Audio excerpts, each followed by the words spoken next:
peut se lever pour accueillir notre pasteur Denis, tout droit de Québec, un homme extraordinaire qui nous revient.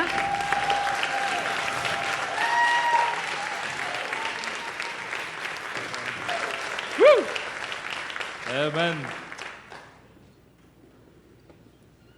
Amen. Je suis content de... Je suis dans la maison, Centre Éveil International. Yes! Amen.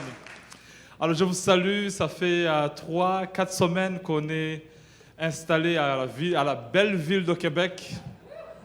Il n'y a pas de neige. Amen, encore. Il fait beau et puis Rachel, mon épouse, vous salue avec nos 5 beaux enfants. Écoute, c'est toute une activité chaque jour. On est content, on fait un peu de tourisme pour connaître les lieux. Dans 2 semaines, les écoles commencent. On est excité de voir le début. Je vous ai amené quelques photos pour vous montrer la ville. Ça, c'est vraiment avec la clarté, la lumière qui jaillit sur Québec. Continue multimédia. Oui, ici, c'est devant le Parlement du Québec. Il y a un beau jet d'eau là. C'est extraordinaire. À côté, ça, c'est Isaiah qui veut être un cowboy. J'ai dit, oh boy! Amen, amen. Ça, c'est les chutes. Écoute, il y a la belle nature à Québec. Moi, j'étais étonné. Chaque jour, je voulais sortir et dire quoi, doucement, doucement. Il faut juste connaître quelques endroits. Mais c'est tellement beau. Je commençais beaucoup à aimer. Ça, c'est la petite fille Mathéa qui fait l'accueil à l'église. Amen. Les beaux garçons ici que Dieu nous a donnés. Oui. Ça, c'est Bertrand et puis Marie et Serge qui font un bon travail là-bas. Et puis, la photo suivante, vous allez voir Pasteur Joanne aussi avec toute l'équipe là-bas. Écoute, c'est fantastique. Nous sentons l'amour, nous sentons la joie ensemble. C'est une très bonne équipe et puis on travaille davantage pour l'agrandissement de l'œuvre de Dieu. Écoute, ça, il y a des ours là-bas, donc on les rencontre aussi. Ça, on fait le feu de camp à la maison avec les nièces qui étaient venues nous rendre visite du Rwanda. Et aussi, en tout cas, c'était beau. J'apprends à manger les guimauves. C'est Malakai avec son beau sourire. Ça, c'est Malakai qui est né à la maison. Ça, c'est Israël. Écoute, c'est beau, c'est beau. Quelle joie ces enfants me donnent avec Rachel. Et c'est une joie de toujours avancer ensemble avec eux. Ils sont en bonne santé, pas de guêpes, pas de moustiques, pas d'abeilles non plus. C'est ceux qui comprennent, ceux qui savent ce qui s'est passé avec moi et je suis dans la joie là-bas. Je voulais les chuter dans le canon ici parce qu'à un moment, elle dit « Allez, je vais vous envoyer !» C'est une joie. C'est Rachel qui voit les arts du Québec. C'est une ville vraiment, beaucoup de touristes, beaucoup de chaleur là-bas. C'est vraiment quelque chose de bon.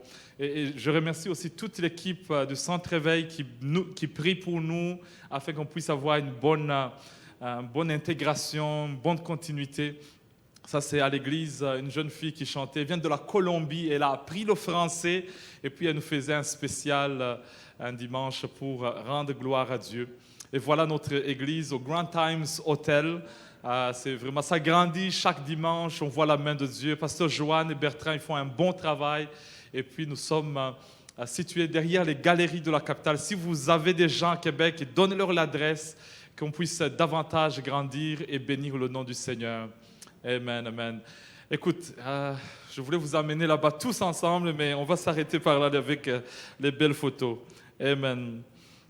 Et une chose qui m'a touché là-bas, quand je me présentais, la plupart me demandaient « Tu viens servir quelle église ?» Je disais « Le Centre Éveil ». Et tout le monde a dit « Ah, ok, on connaît le Centre Éveil, on connaît le Centre Éveil, on suit le Centre Éveil ». Je dis « Ah oui ?» Il dit « Oui, on vous regarde à l'Internet, on vous regarde à la télévision, Télémag, on connaît le Centre Éveil. On connaît Jean Turpin, Jean Turpin. » Je dis « Wow, partout où j'allais, c'est Jean Turpin, Centre Éveil, Jean Turpin, Centre Éveil. » Et j'ai commencé à dire « Wow !» Il y a une réputation que nous avons, qu'on ne sait pas, mais notre Église est internationale. Elle a dépassé les 4 murs, elle est rendue dans les nations, elle est rendue dans les villes, et les gens nous suivent chaque dimanche et chaque mardi. Amen. Et c'est cet enseignement que je vais amener parce que ça m'a beaucoup appris à travailler sur le nom, sur la réputation, sur les choses que Dieu nous a données, parce que c'est très important. Tournez avec moi dans le livre de Proverbes 22, verset 1. Proverbes 22, verset 1. Alors ce matin, on va faire quelques définitions, quelques caractéristiques, et puis on va voir ensemble les outils pour écrire bien nos noms prophétiquement dans le royaume de Dieu et pour avoir l'impact aussi dans la vie des autres. La réputation est préférable à des grandes richesses. Donc avoir un bon nom, avoir une réputation est préférable à des grandes richesses. Et la grâce vaut mieux que l'argent et que l'or. Ici, nous voyons que c'est vraiment une bénédiction d'avoir un bon nom, d'avoir une bonne réputation dans ce que nous faisons. Et ce matin, je vais vous amener dans la vie de Ruth, au chapitre 4 de son livre, le verset 11 et 12. On va lire ensemble Ruth, chapitre 4, versets 11 et 12. Et c'est là notre passage clé que nous allons travailler ensemble ce matin. Il y a des beaux visages que je reconnais. Amen. Soyez bénis, soyez bénis. Alléluia. Alors Seigneur, mettez une garde sur ma bouche et aide-moi ce matin au nom de Jésus. Amen. Verset 11 nous dit, tout le peuple qui était à la porte, ils étaient à la porte, et les anciens dirent, nous en sommes témoins, que l'Éternel rende la femme qui entre dans ta maison semblable à Rachel et à Léa, qui toutes les deux ont bâti la maison d'Israël. Manifeste ta force dans Ephrata et fais-toi un nom dans Bethléem. Puisse la postérité que l'Éternel te donnera par cette jeune femme rende ta maison semblable à la maison de Péretz, qui fut enfantée à Juda par Tamar. La maison de Péretz, on va toucher un peu sur le nom et la vie de Péretz. Ceux qui connaissent Ruth, vous avez eu l'occasion de voir combien cette jeune femme qui était étrangère d'Israël, elle venait d'un coin qu'on appelle Moab. Moab, c'est l'aventure que Lot a eue avec sa fille. Vous vous rappelez quand Lot a quitté Abraham et il s'est passé des choses après Sodome et Gomorrhe. On a fait boire à Lot et Lot, étant ivre, il a couché avec sa fille. Et la naissance qu'ils ont donnée, c'était un enfant qu'on appelle Moab. Et c'est de cette famille, de ce pays, de ce peuple que Ruth vient. Et Ruth était mariée par un des enfants d'Elimelech avec Naomi qui était sa belle-mère. Et ils étaient ensemble là-bas, ils vivaient bien. Et tout d'un coup, il y a eu la mort, il y a eu... Et son mari Elimelech est mort et les enfants sont morts. Et Naomi, se sentant seule, tout ça, il a dit, bon, moi je préfère rentrer dans mon territoire à Bethléem.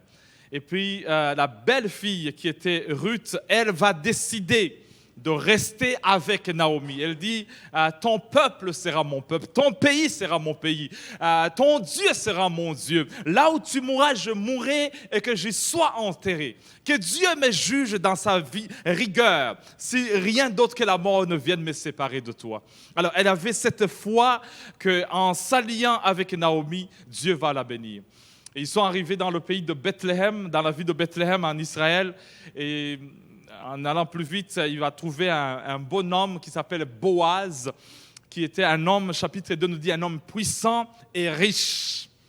Alors qu'elle ne s'attendait pas à trouver un homme comme ça, elle va avoir un bon mariage.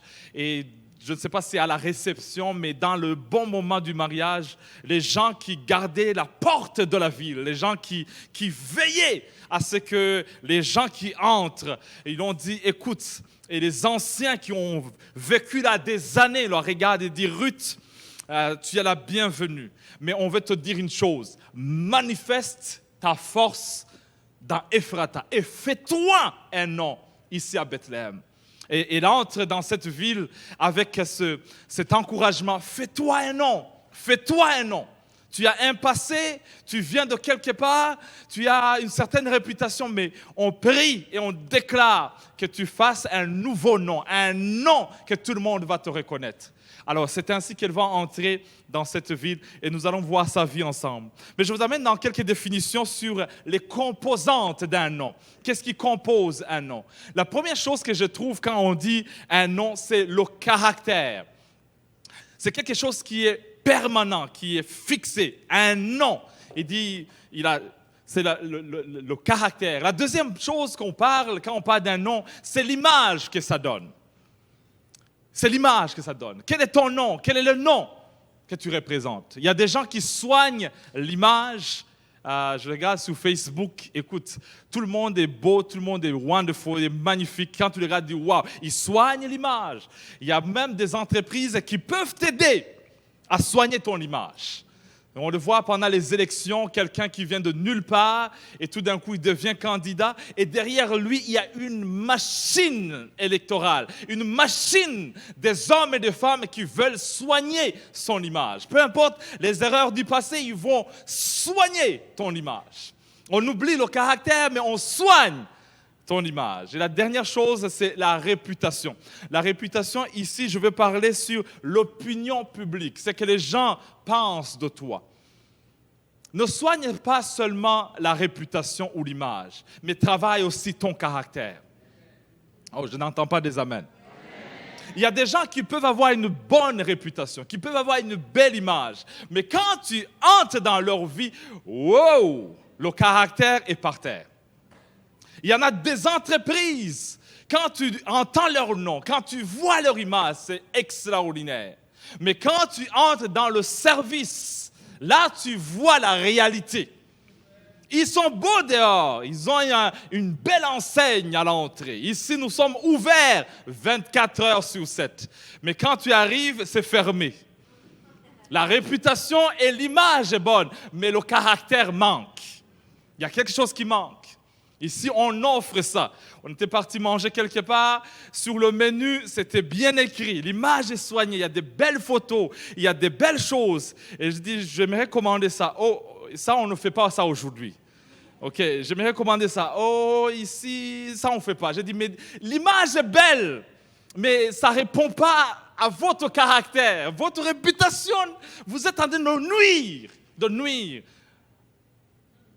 votre nom. Mais quand je suis parti à Québec et j'ai vu la réputation du Centre Éveil, l'image que nous avons, le caractère, tout le monde ici, ils disent le Centre Éveil, c'est une église de bonne qualité. J'étais fier de dire, oui, je viens du Centre Éveil. Je dis, le Centre Éveil commence toujours à l'heure. On sait que le service commence à 11h. J'ai dit, oui, ça commence à 11h. Parce qu'il y en a d'autres églises, je ne sais pas s'ils ont commencé ou ils vont commencer. Je dis, waouh, l'église du Centre Éveil, c'est vraiment rejoindre la francophonie. J'ai dit, oui, c'est vrai. Parce que nous aimons les francophones. Nous avons à cœur les francophones. La réputation que le Centre Éveil a, c'est une église sérieuse, c'est une église d'excellence, une église qui aime les gens, qui ont un amour du Père. Quelqu'un peut dire amen. Oh, je suis fier d'appartenir à cette famille du Centre Éveil. Hier, samedi, je suis parti célébrer un mariage. Le mariage était supposé commencer à 11h. Je suis arrivé à 11h moins pour être prêt quand les mariés seront là. 11h a sonné, 11h30, midi. Je commençais à dire, est-ce que je me suis trompé ou quelque chose? 12h30, je commençais à dire, mais il y a un problème sérieux. Et les mariés sont venus à 13h. J'ai dit, hey, et le mariage a terminé à 15h.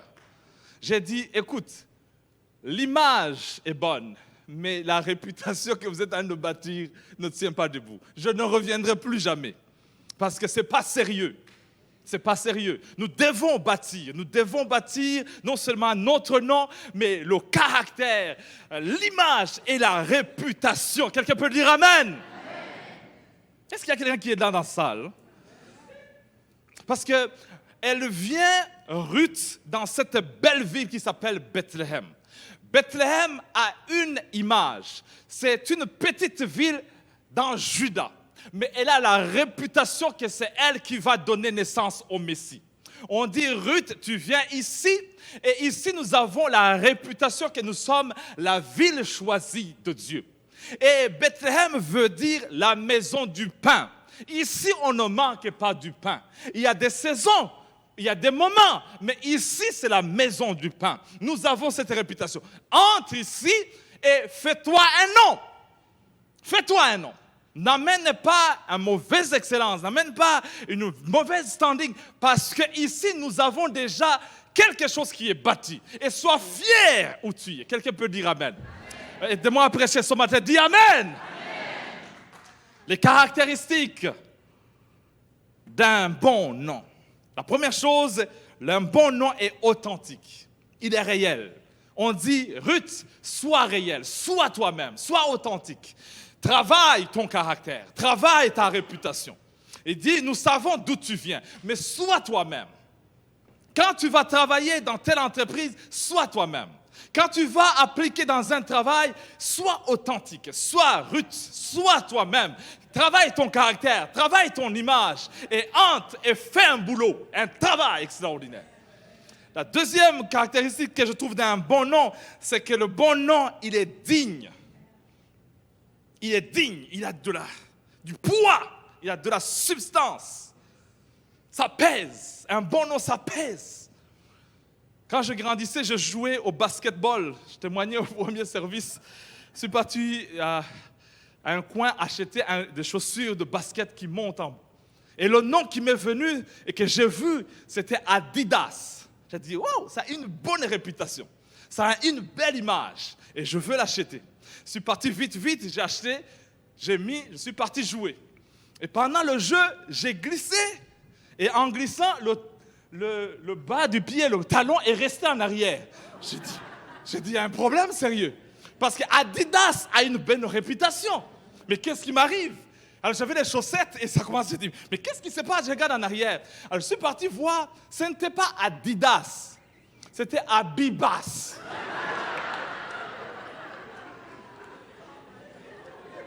Ils ont travaillé presque le même logo.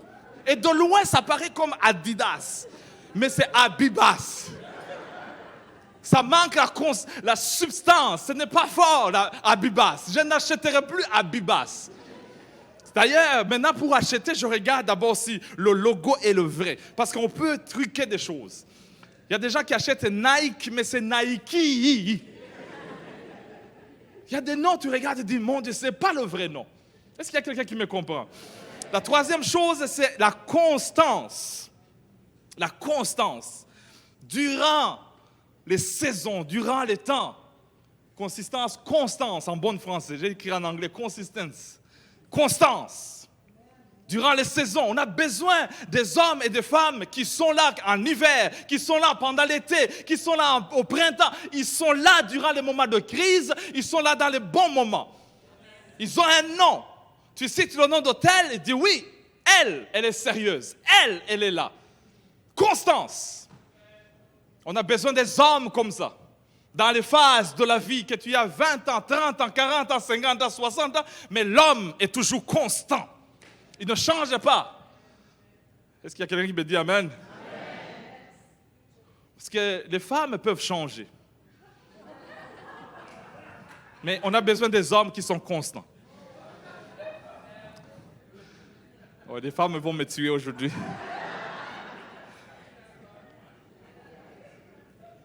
Quand Rachel a accouché le troisième enfant, elle a pris du poids. Et puis elle m'a regardé, m'a dit, comment tu me trouves? J'ai dit, tu es toujours belle. Elle m'a regardé, sois réelle. Alors j'ai dit, là où il y a la graisse, il y a la grâce.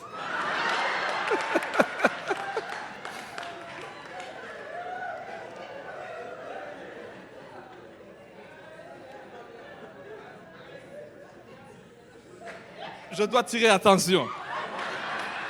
Parce que la graisse commence à monter. Et la grâce aussi. Constant. Toujours à l'heure. Toujours sérieux. Toujours dans les bonnes choses.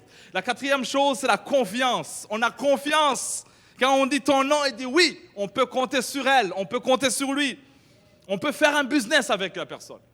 On est sûr, cette personne-là va le faire. Et on dit, Ruth, fais-toi un nom. On veut avoir la confiance en toi. On veut te voir dans toutes les saisons. On veut te voir bâtir un nom où on dira, Ruth, il dit oui, Ruth, elle est capable. Il y a des noms, quand on le cite dans ton équipe au travail, on dit non, pas lui, pas lui, pas lui. On n'est pas sûr s'il va finir le devoir.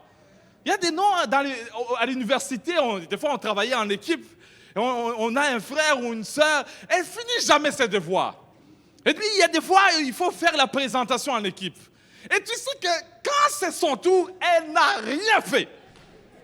Elle dit, vous voulez elle en équipe? Je dis, non, pas elle, pas lui, je veux l'autre. Au moins, il est confiant, je peux avoir confiance en lui.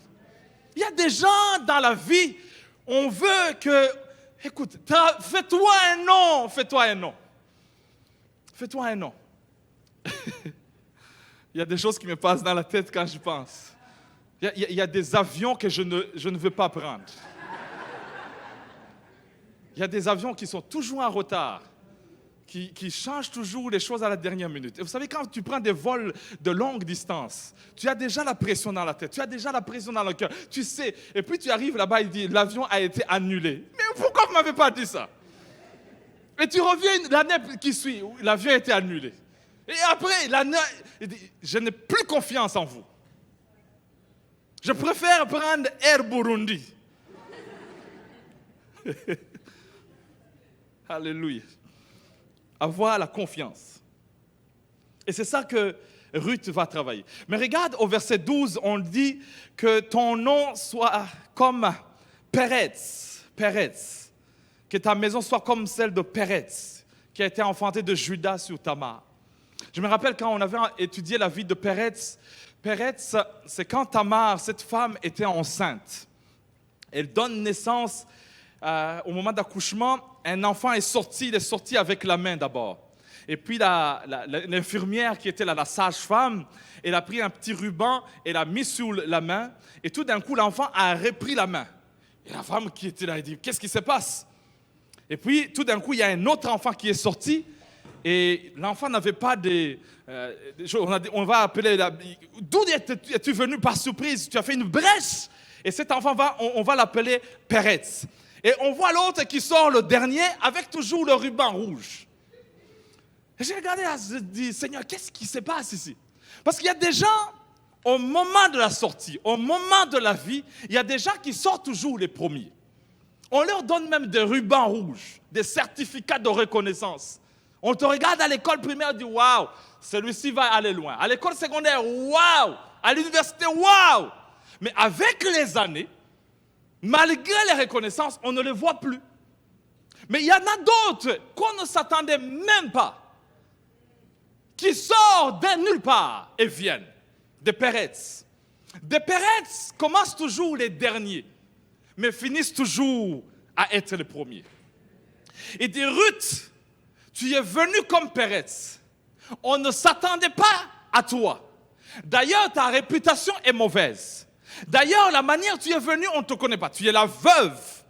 Tu es une Moabite. Tu viens d'une famille qui a l'inceste. En plus, tu es marié à Boaz. Boaz, c'est le fils de Rahab, la prostituée de Jéricho. Écoute, votre famille a déjà une mauvaise image, a une mauvaise réputation. Mais Péretz est sorti quand même. Et toi, Ruth, malgré que tu es sans destinée, nous prions que tu puisses te dépasser et aller de l'avant. Je ne sais pas d'où tu viens, je ne sais pas ce qui t'a bloqué dans ta vie, mais je déclare dans le nom de Jésus que Dieu puisse changer les choses. Les derniers seront les premiers et les premiers seront les derniers. Je parle à des Ruth ce matin qui, quand tu regardes l'arbre généalogique de votre nom de famille, tu y es rien. Mais je déclare que Dieu te fasse la faveur. Que Dieu te mette aussi dans la lignée. Quand on parlera des gens qui ont influencé les autres, on va parler de toi. Ah, quelqu'un peut dire amen.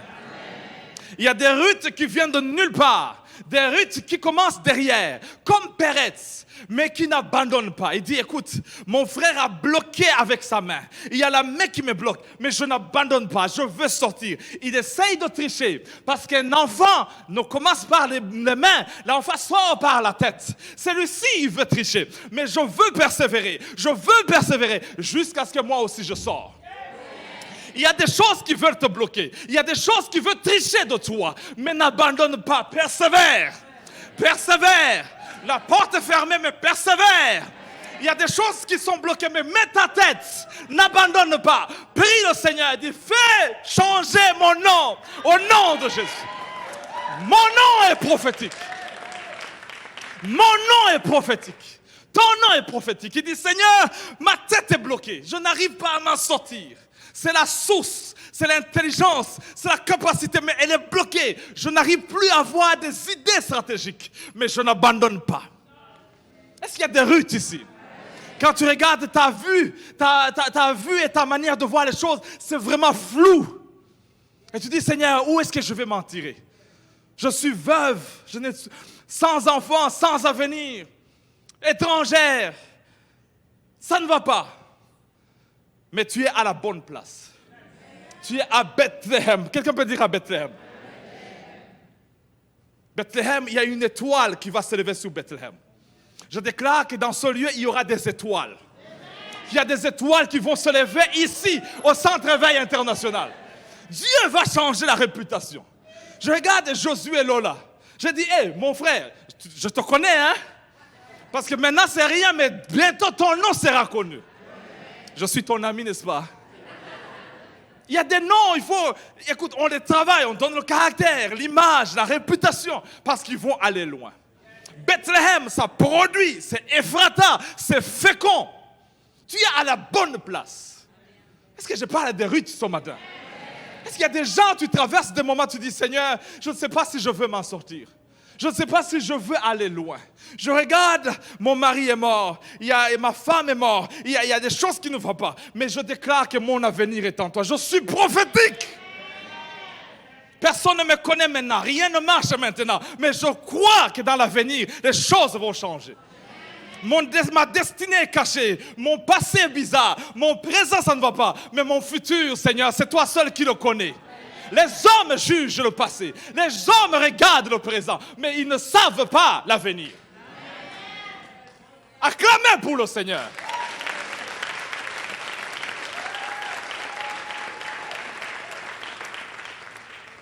Quand les gens parlaient à Ruth, ils bloquaient la porte. Les anciens étaient à la porte. Il dit, tu n'entres pas. Il y a des gens qui bloquent ta porte, qui t'empêchent d'entrer dans ta destinée. Tu es rien, tu es sans avenir. Mais toi, dans ton cœur, tu sais que, écoute, peut-être je ne parais rien, je suis rien, mais je sais que la semence incorruptible et prophétique est dans ma vie. Et je mets mon pied dedans. Il dit, non, madame, tu n'entres pas ici. Et tu sais, écoute, je commence par le niveau inférieur, mais je sais que Dieu va m'élever. Je parle aux gens que Dieu veut accélérer, que Dieu veut rendre fécond et aller de gloire en gloire. Je ne sais pas si ça vous parle ou ça me parle. Est-ce qu'il y a quelqu'un qui reçoit ce matin? Tu es venu abattu comme un Ruth. Tu es venu avec une réputation de ton père, de ta belle-mère, de ton beau-frère, de tel et de tel. Et tu dis, Seigneur, je ne sais pas si je vais m'en sortir. Je déclare que ton nom va changer.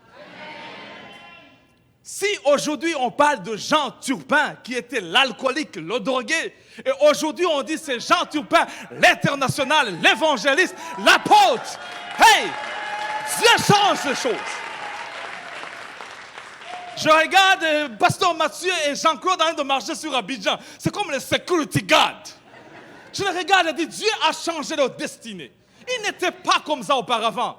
Il y a des gens qui bloquent nos portes. Ils te disent, tu n'entres pas ici. Mais je déclare qu'au nom de Jésus, laisse-moi entrer. Parce que j'entre dans ma destinée. J'entre dans ma destinée. On nous a dit qu'aucune église ne peut réussir dans le Québec. On nous a dit que c'est une cimetière de pasteurs. On nous a dit que dans la francophonie, les choses ne marchent pas. Mais je leur ai dit, excusez-moi, vous qui gardez la porte, vous serez témoins. Ils ont dit, nous en sommes témoins. Pour ceux qui sont jaloux de toi, tu leur diras seulement, vous serez mes témoins. Laisse-moi entendre, vous serez mes témoins. Est-ce qu'il y a quelqu'un qui comprend? Ils ont dit que personne ne peut réussir à l'âge de 60 ans ou 70 ans, que c'est l'heure de la retraite. Tu leur dis, attendez, vous serez mes témoins. Est-ce qu'il y a quelqu'un qui comprend? On a dit qu'un Haïtien ne peut pas réussir au Canada. Tu dis, vous serez mes témoins. Hey! Ils ont dit qu'un Congolais ne réussit pas au Canada. Bande Konangai, tu diras, vous serez mes témoins. Ils ont dit qu'un Burundais ne peut pas prêcher la parole aux yeux. Vous serez mes témoins. Ils ont dit que les Ivoiriens ne voient rien. Vous serez mes témoins. Est-ce qu'il y a quelqu'un qui comprend? Ils ont dit qu'un Québécois ne peut pas amener le feu du Saint-Esprit. Tu leur dis, vous serez mes témoins. Ils ont dit qu'un Franco-Ontarien ne peut pas apporter la présence de Dieu. Vous serez mes témoins à Orléans. Est-ce qu'il y a quelqu'un qui me comprend ce matin? Parce que ton nom est prophétique. Prophétique. Ruth, la Moabite. Ruth, la veuve. Ruth, la fille, la belle-fille de la prostituée. Oh. Ruth qui glanait par terre. Ruth qui touche $8 de l'heure. Ruth qui est rien. Ruth qui travaille dans le noir. Ruth qui n'a pas de compte de banque. Ruth qui n'a pas de maison.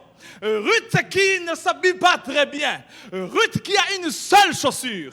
Ruth qui n'a pas de garde-robe.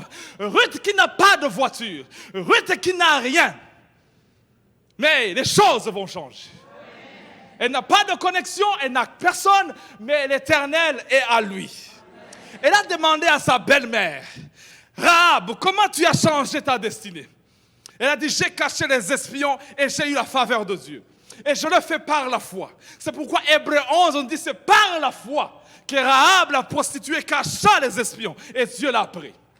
Et j'ai changé ma destinée dans mon fils. Je l'ai appelé Boaz. Boaz qui veut dire, en lui, il y a la force. Je ne veux plus que la force soit dans moi, mais que l'Éternel puisse nous donner la force. Et toi, tu es marié à mon fils, en qui Dieu a mis sa force. Les choses ne seront plus les mêmes. Je parle avec quelqu'un aujourd'hui. Et Ruth entre. Et j'ai regardé dans la généalogie de Jésus. Quand on parle des gens qui ont marché, la généalogie de Jésus, le fils d'Abraham.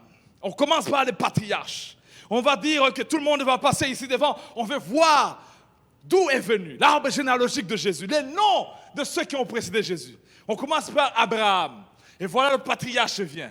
Isaac le suit. Jacob le suit. On parle de tous ceux qui sont venus. Et tout le monde regardait et dit, waouh, ce sont des belles familles. Familles non recomposées. Qui sont papa, maman, fils. Des bonnes choses toujours.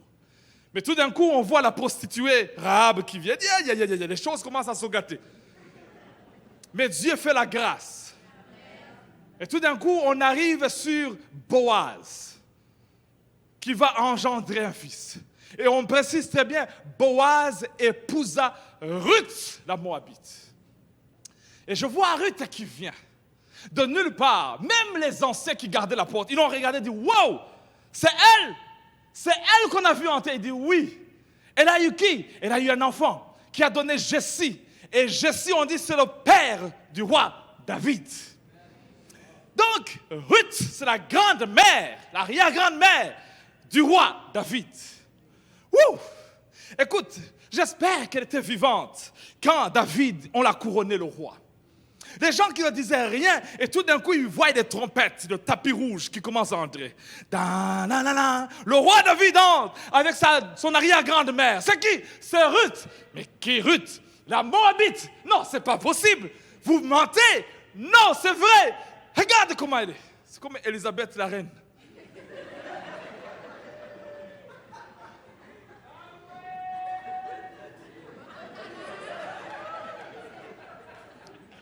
Il faut apprendre le protocole royal. On ne salue pas comme ça tout le monde. Non, là tu montres que tu n'es pas sûr de toi-même. Je suis arrivé. Ah! Non, tu salues comme ça doucement. Et tu montres à tous ceux qui étaient jaloux, je suis arrivé. Et des fois, tu t'arrêtes pour retourner, pour regarder en arrière aussi. Et tu ne souris pas avec tous les danseurs. Non, calme-toi. L'Éternel est ta force. Ce n'est que par la grâce que tu peux y arriver. Est-ce qu'il y a quelqu'un qui me comprend ce matin? Je vais vous donner quelques outils avant de prier ensemble avec vous. Quelques outils pour écrire le nom. Lisons ensemble dans Philippiens chapitre 2, versets 5 à 11. Pour écrire un nom, c'est ce que tu sacrifies.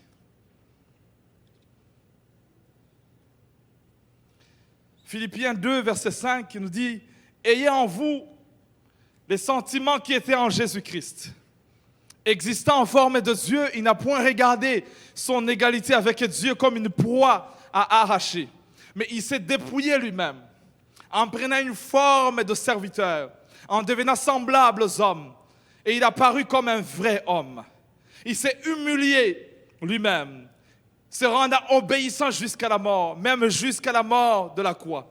C'est pourquoi aussi Dieu l'a souverainement élevé et lui a donné le nom qui est au-dessus de tout nom, afin qu'au nom de Jésus, tout genou fléchisse dans les cieux, sur la terre et sous la terre, et que toute langue confesse que Jésus-Christ est Seigneur, à la gloire de Dieu le Père. Amen. Pour écrire un nom, il y a des sacrifices qui s'apprennent. Jésus s'est dépouillé de tout, il s'est humilié. Et en faisant cela, il ne savait pas que son nom est en train d'être gravé en or pour toute l'éternité. Et que dans le nom de Jésus, que soit dans les cieux, sur la terre et sous la terre, que toute langue confesse que Jésus est Seigneur. Et il n'y a aucun autre nom sous la terre en qui on peut être sauvé. Ce n'est que le nom de Jésus. Parce que son nom, on a confiance en lui. Son nom est constant. Quand tu l'invoques, tu es sauvé. Toute personne qui invoque le nom du Seigneur, il sera sauvé. La deuxième chose, c'est ce que tu représentes, ce que je représente. Des choses que tu représentes, les valeurs que tu représentes. Des choses que tu peux faire sans compromis. Tu n'es rien à Babylone. Shadrach, Meshach et Abednego. Mais tu dis, ici là, c'est une zone que je ne peux pas laisser. Je ne peux pas m'agenouiller devant cette idole. Même si Dieu ne nous sauve pas, même si Dieu ne fait pas. Ici là, c'est sans compromis. Je représente les valeurs de Dieu. Et aujourd'hui, si on cite dans la Bible, à un moment on cite de Shadrach, Meshach et Abednego. Pourquoi? Parce qu'ils ont tenu ferme. La troisième chose, c'est comment tu sers les autres. Pour être élevé, il faut s'abaisser. Et en s'abaissant, tu sers les autres. Comment tu sers les autres? Actes chapitre 11, verset 26, on nous parle que c'est à Antioche qu'on va appeler pour la première fois les croyants, on va les appeler les chrétiens. Pour la première fois, ils ont eu un nouveau nom. Acte 11, verset 26, il dit, ces croyants, on les a regardés comment ils servent les autres, comment ils partagent tout.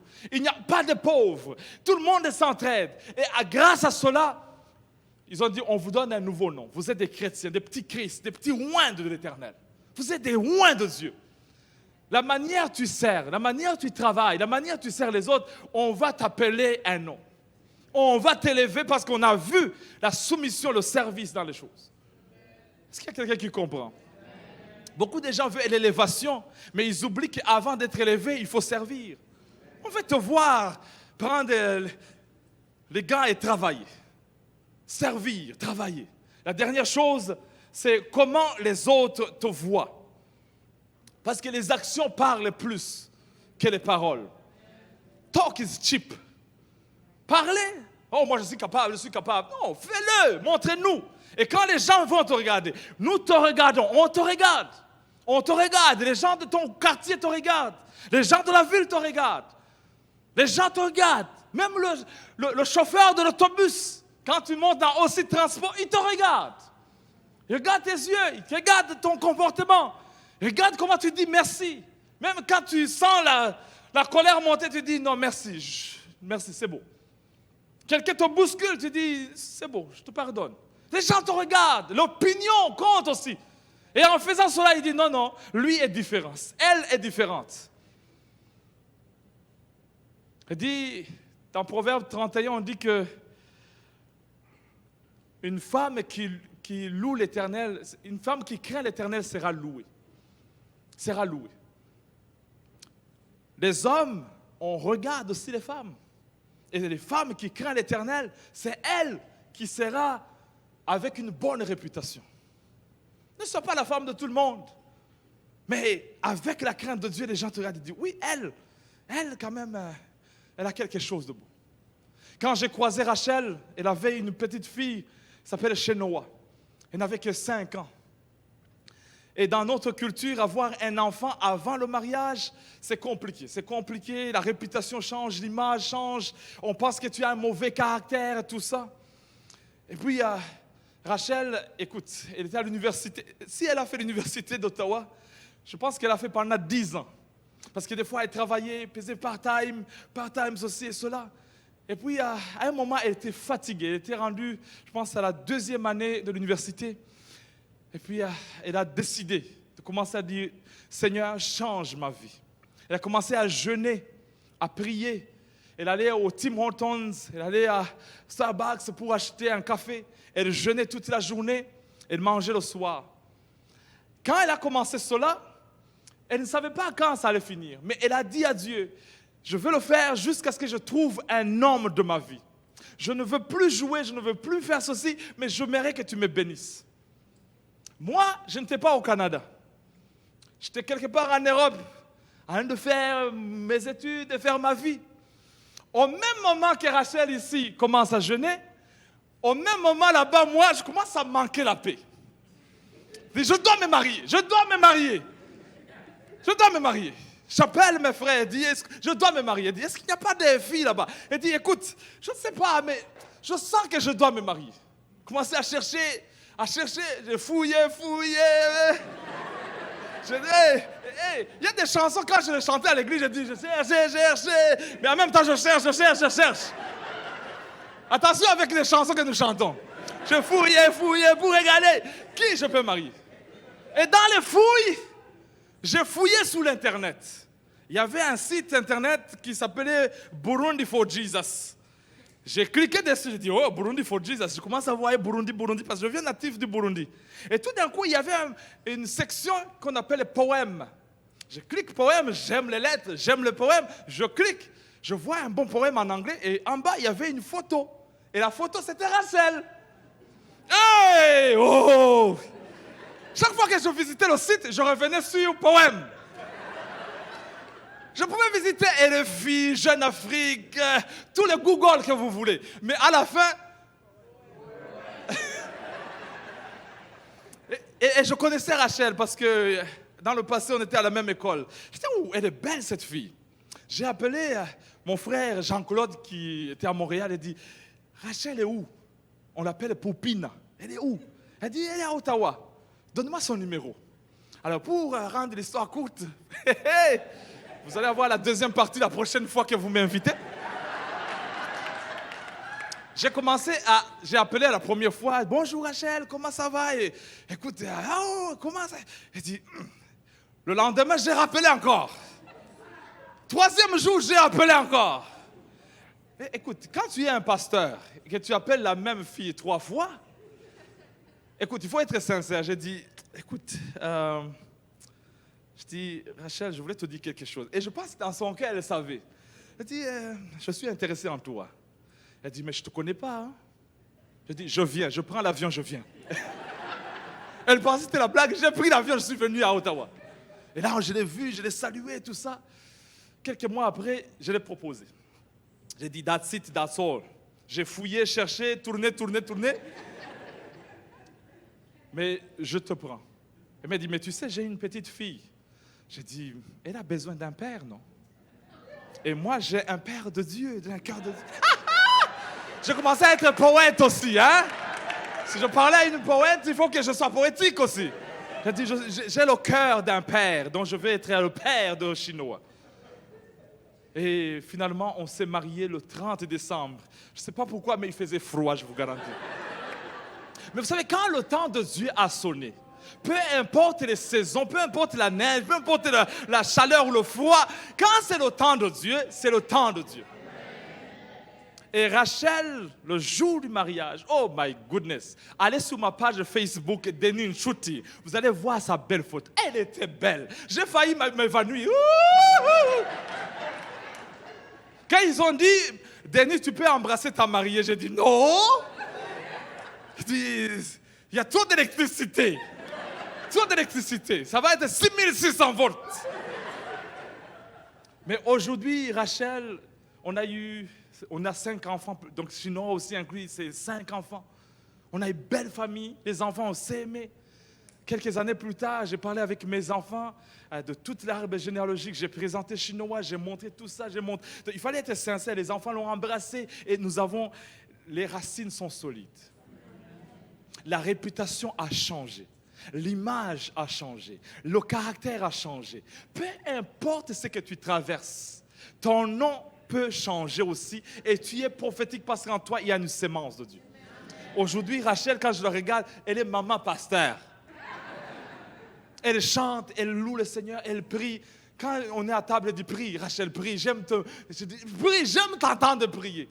Je dis, nous venons de loin. Je parle à quelqu'un ce matin, je ne sais pas d'où tu es venu, ton passé, ta vie, les choses, les échecs. Dieu est capable de tout restaurer. Dieu est capable de tout restaurer. Et ce matin, nous voulons invoquer le nom qui est au-dessus de tout nom, le nom de Jésus. Le nom qui donne une nouvelle chance, un nouveau départ. Et ce matin, je sens qu'il y a un nouveau départ. En toi, il y a le roi David qui est endormi. En toi, il y a une grande destinée qui est en toi. Il y a des Salomon, il y a des choses royales, prophétiques en toi. Je parle à Ruth ici. En toi, il y a une sémence de Dieu. On va se lever ensemble, nous allons prier le Seigneur.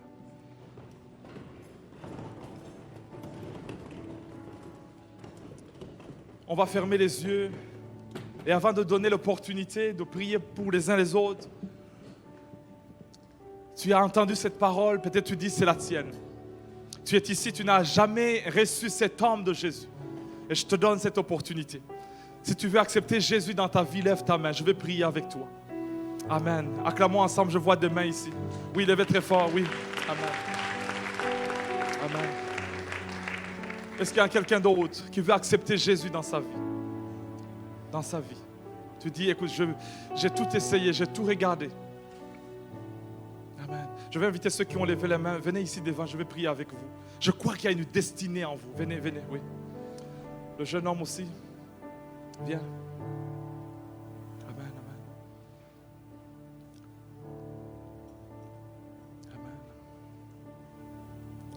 On va fermer les yeux, on va prier.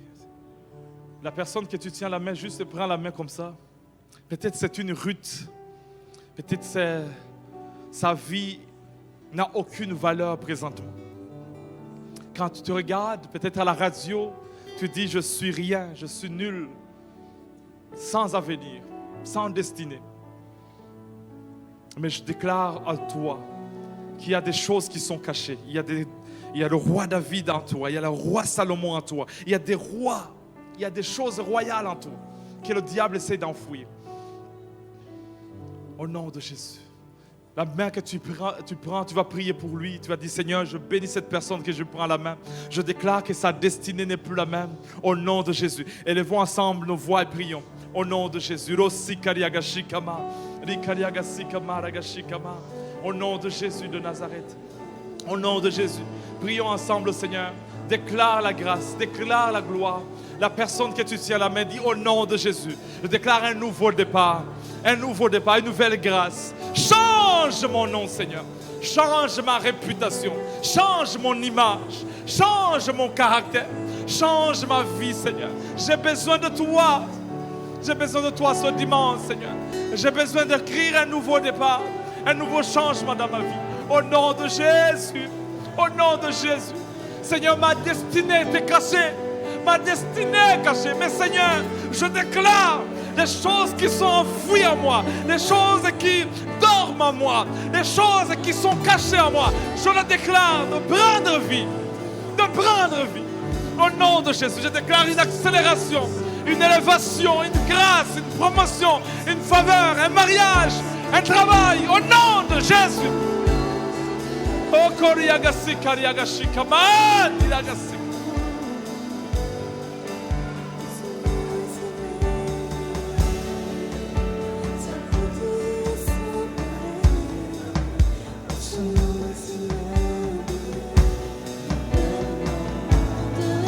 Chantons ensemble le nom de Jésus. Son nom est si merveilleux. Le nom de Jésus. Son nom est si merveilleux.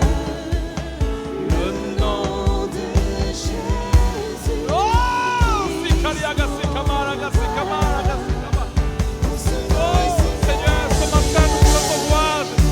Sa beauté sans pareil. Oh, ce nom est si merveilleux. Le nom de Chantons ensemble, on y va ensemble. Oh, ce nom est si merveilleux. Oh, ce nom est si merveilleux. Le nom de Jésus-Christ, mon roi. Koriagasi, Kamaragasi. Ce nom est si merveilleux. Sa beauté sans pareil. Oh, ce nom est si merveilleux. Le nom de Encore une fois, on y va. ce nom est si merveilleux. Chantons-le ensemble. Ce nom est si merveilleux. Le nom de Jésus-Christ, mon roi. Oh, ce nom est si merveilleux. Sa beauté sans pareil. Oh, ce nom est si merveilleux. On va le chanter ensemble pour la dernière fois. On y va ensemble. Si merveilleux. Oh, ce nom est si merveilleux. Le nom de Jésus-Christ, mon roi. Oh, ce nom est si merveilleux. Sa beauté sans pareil. Oh, ce nom est si merveilleux. Le nom de Jésus. Je sens que cette parole, c'est venu de libérer des personnes en ce lieu. Il y a des Ruths qui sont ici. En vous, il y a une destinée. En vous, il y a des choses qui sont enfermées, endormies. Mais ce matin, on va les déclencher, on va les ouvrir. Il y a des rois en toi. Il y a des mariages en toi. Il y a du travail, il y a des entreprises en toi. Alors ce matin, si cette parole est la tienne et tu sens que c'est à toi, viens ici devant, on va s'aligner ici. Nous avons une bonne équipe prophétique. On va déclarer des choses dans ta vie. Tu as cherché, tu as fouillé, tu as essayé, les choses n'ont pas marché. Un caractère, un manque de caractère, un problème avec la réputation, un problème avec l'image que tu projettes. Ce matin, ça va changer dans le nom de Jésus. Les choses de ta famille qui te bloquaient, les mains qui bloquaient ta destinée, les gens qui bloquent à ta porte dans ta vie. Ce matin, on va le déclarer. On va chanter encore une fois le nom qui est merveilleux. On va le déclarer. Mais viens rapidement, on va prier ensemble. Et je vais inviter l'équipe prophétique à prier, en prier ensemble. On va déclarer l'ouverture, la grâce de Dieu. On y va.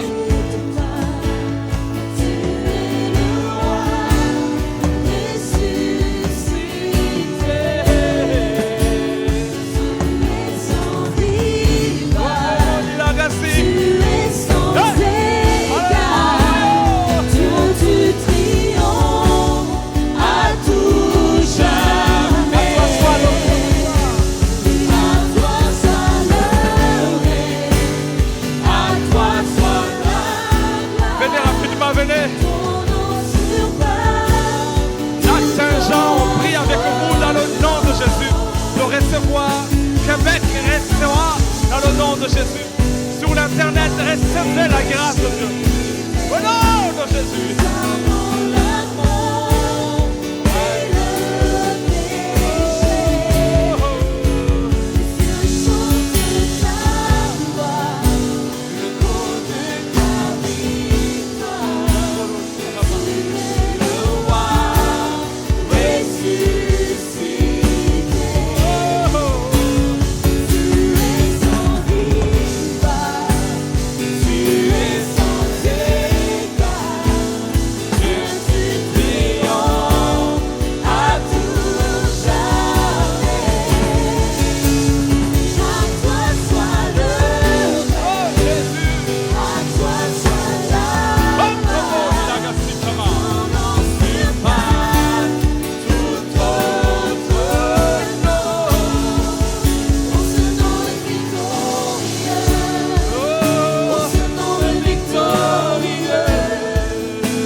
Seigneur, aujourd'hui, Seigneur, nous amenons devant toi notre vie, Seigneur, notre réputation, notre manière, Seigneur, de faire les choses.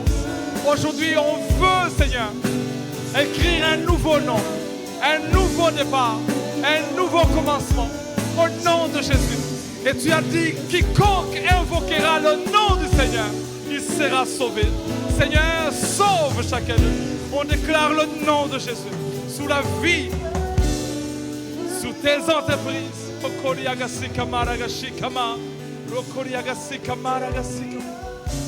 Glorieux, il est victorieux, le nom de Jésus. Il transforme.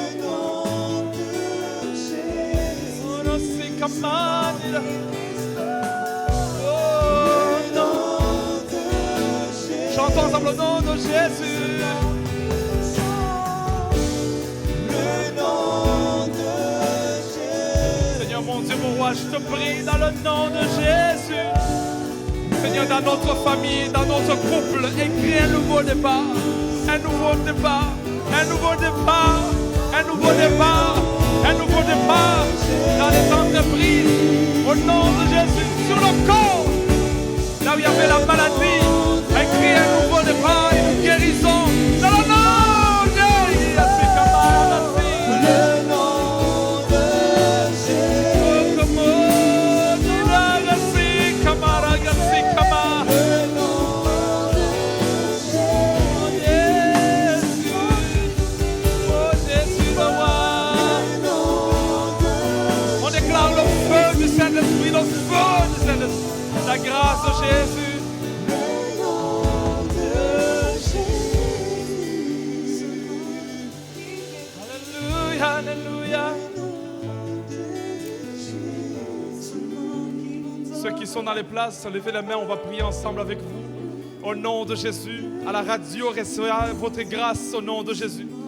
Manifeste ta force dans Ephrata et fais-toi un nom dans Bethléem. Seigneur, je déclare sur la vie de tout et chacun une nouvelle grâce dans le nom de Jésus. Amen. On va vous libérer. Ceux qui veulent partir, vous pouvez partir. Ceux qui veulent plus de prière, restez ici. On va continuer de prier avec vous. Que la grâce de Dieu vous accompagne. Au nom de Jésus. Oh!